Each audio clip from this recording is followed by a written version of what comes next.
नमस्कार, प्रणाम। आ चुके हैं हम आज नई वीडियो के साथ। दोस्तों आज मैं आपको ऐसी वीडियो के बारे में बताऊंगा, ऐसी वीडियो के बारे में बताऊंगा कि आपने जो सोची भी नहीं। तो दोस्तों आज हम बात करेंगे European trading companies in India.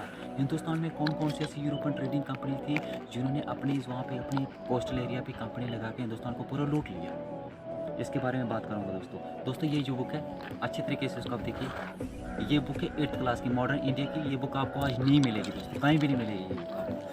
दोस्तों बोलता है European trading companies in India after the discovery of sea route to India by Vasco da Gama. कहता है जब वास्को ड गामा ने जो मतलब सी रूट जो समुद्र का जो रास्ता था वो मतलब कि डिस्कवर कर दिया था, उसके बारे में पता लगा दिया था। क्योंकि वास्को ड गामा एक पुर्तगाल का रहने वाला था, तो उनको पता था कि इंडिया में जो मसाले वगैरह हैं वगैरह वगैरह किस्म के जो मसाले हैं वो बहुत ही ज़्यादा हैं और बहुत ही कीमती हैं, जिनकी बहुत ही ज़्यादा डिमांड थी यूरोपियन कंट्रीज़ में।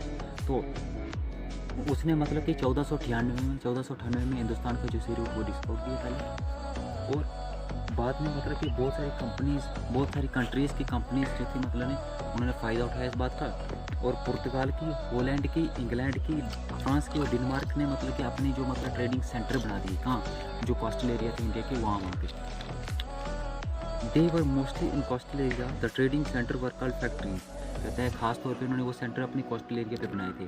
ठीक है, तो वो मतलब उनको फैक्ट्रीज कहते थे, या फिर जहाँ पे कंपनी वर्क कहते थे, ऑफिशियल बोलते थे उनको। कहते हैं कुछ फैक्ट्रीज मतलब कि अपने आप को फोर्टिफाइड, अपने आप को डिफेंड करने के लिए, जैसे मैंने आपको बोल दिया कि वहाँ पे उनका जो कंपटीशन चल रहा था मार्केट में, क्योंकि एक कंट्री की वहाँ पे कंपनीज नहीं आई थी। होलैंड की आई थी, पुर्तगाल की आई थी, फ्रांस की आई थी, डेनमार्क की आई थी। तो उनके बीच में बहुत ज़्यादा कंपटीशन चल रहा था। तो वो उनको मालूम था कि ये कंपटीशन ये मतलब लड़ाई में भी बदल सकते हैं। तो इसी तरीके से उन्होंने अपने आप को बचाने के लिए, अपनी जो राइवल के अटैक से बचाने के लिए वहाँ पे अपनी आर्मी लगा दी। ठीक है, ये कंपनी हिंदुस्तान से मसाले वगैरह लेती थी, कॉटन टेक्सटाइल कपड़े वगैरह लेती थी कॉटन के। और जो मतलब कि हैंडलूम, मतलब कि जो हैंडलूम मशीनों से बनते थे वो लेती थी।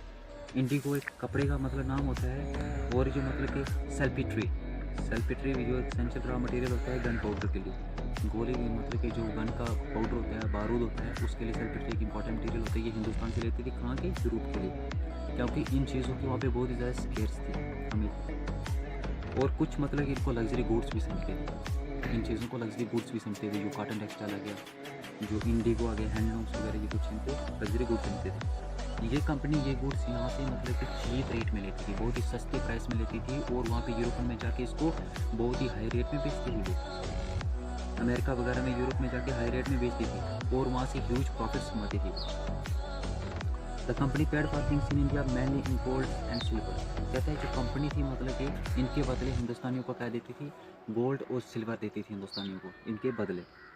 जो ह्यूज प्रॉफिट्स जो कंपनी मतलब बनाती थी ये ट्रेड से, उनके बीच में, ये कंपनीज़ के बीच में ये कंपटीशन और एक राइवलरीज होते थे, क्योंकि बहुत सारी कंपनीज़ अलग अलग दामों पे हिंदुस्तान से मतलब कि कोई चीपली लेती थी, कोई कॉस्टली लेती थी, अलग अलग दामों से वो देते थे।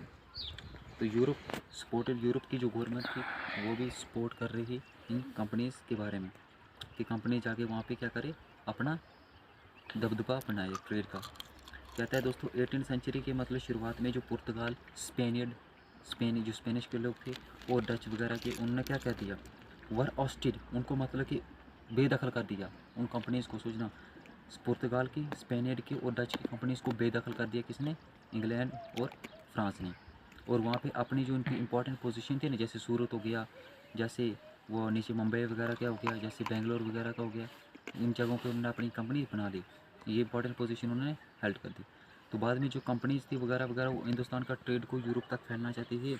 और इनके बीच में भी, इंग्लैंड और फ्रांस के बीच में भी एक राइवलरी पावर चल रही थी, झगड़ा चल रहा था। ज़्यादा प्रॉफिट कमाने के लिए वो बहुत ही ज़्यादा गुड्स खरीदे थे हिंदुस्तानी से और उनको चीपेस्ट पॉसिबल प्राइस में बेचते थे। इस तरीके से मार्केट में बहुत ही ज़्यादा एक अफोर्ट्स हो रही थी।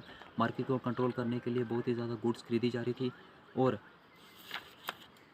एक दूसरे पे इन पे बहुत ही ज़्यादा इन्फ्लुएंस हो रहा था दोनों कंपनीज पे। अगर एक कंपनी ज़्यादा दाम में खरीदती तो दूसरी कंपनी को हिंदुस्तानी गुड्स बेचती ही नहीं थी, इस तरीके से। तो क्या हुआ, ये राइवलरीज मतलब कि एक दूसरे के साथ वार लगना शुरू कर दी और एक दूसरे के मामले में इंटरफेयर होना शुरू कर दी। पॉलिटिकल अफेयर्स का उनके बीच में मामले में इंटरफेयर होना शुरू कर दिया। उन्होंने मतलब कि एक पॉलिटिकल अथॉरिटी बनाई ताकि वो कंट्रोल कर सके ट्रेड को और जो राइवल अपने बीच में था वो ख़त्म कर सके दोस्तों।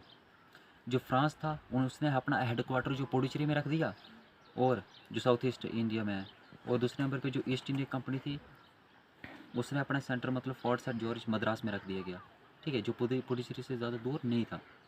तो इसी तरीके से दे हैड अनदर 45 पोस्ट, उनकी दूसरी 45 पोस्ट फोर्ट विलियम का भी थी मतलब कि कोलकाता में। और उन्होंने अपने कुछ मतलब कि कंट्रोल एक्सपोर्ट ट्रेड को कंट्रोल करने के लिए बंगाल में भी एक सेंटर बना दिया गया था। उन्होंने कुछ क्लोज बिजनेस कनेक्शन बनाए थे जगत सेट्स के साथ, जो उस वक्त बैंकर था, किसका, बंगाल था। तो इस तरीके से उन्होंने हिंदुस्तान को पूरा का पूरा लूट दिया दोस्तों। ये कंपनीज वगैरह बना के हिंदुस्तान को उन्होंने पूरा पूरा लूट दिया। बाद में दोस्तों जो फ्रांच की कंपनीज थी वो भी ख़त्म हो चुकी थी, और इंग्लैंड की बहुत सारी कंपनीज ने इंडिया को क्या कर दिया, बर्बाद कर दिया गया। सूरत में उन्होंने पहले ईस्ट इंडियन कंपनी बनाई, और उसके बाद आस्ता आस्ता पूरे हिंदुस्तान में उन्होंने निगरानी रखना शुरू कर दी गई दोस्तों। तो इस तरीके से दोस्तों अगर हमारी आपको वीडियो अच्छी लगी तो प्लीज़ चैनल को कर दीजिएगा सब्सक्राइब।